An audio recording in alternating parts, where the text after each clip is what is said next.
How to manage who can view my list of groups on VK on Android or iOS phone. First open VK and then click Hub, and now go to these three lines here and go to settings,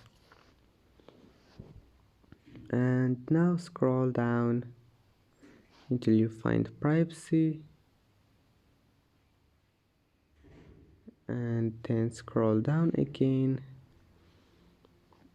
until you find it here, who can view my list of groups, and here you can manage it. Just manage anything you want and go back, it will be saved.